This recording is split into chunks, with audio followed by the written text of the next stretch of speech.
হে everyone, গত পরশুদিন আমরা দশমুন্ডু মেলায় গিয়েছিলাম। দশমুন্ডু মেলা কেন বলছি? কারণ জানো তো এই মায়ের ১০টা মুন্ডু, তাই এই মেলার নাম দশমুন্ডুর মেলা। তো দেখতেই পাচ্ছ যে আমি একদম সিম্পল ভাবে গিয়েছিলাম। একটা কুর্তি, লেগিংস, ঘড়ি, ঝুমকো আর লিপস্টিক। এত গরম পড়েছে, সাজুগুজু করে গেলে সব গলে যাবে।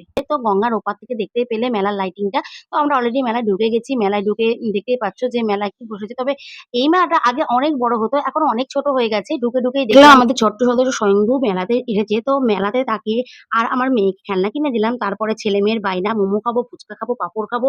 তো সত্যিই তাই, মেলাতে যাওয়া মানেই তো খাওয়া-দাওয়া। তো মেলাতে গিয়ে খাবো না তাই কি হয়? তো ওদেরকে খাইয়ে নিয়ে তারপরে আমি চলে গেলাম আমার পছন্দের জিনিস কিনতে। দেখতেই পাচ্ছ মালা, কানের এইসব জিনিসের দোকানে ভিডিও করে নিয়েছি। তার মানে কিছু তো কিনেইছি। হ্যাঁ, অবশ্যই কিনেছি। আর আরো অন্য জিনিসও কিনেছি।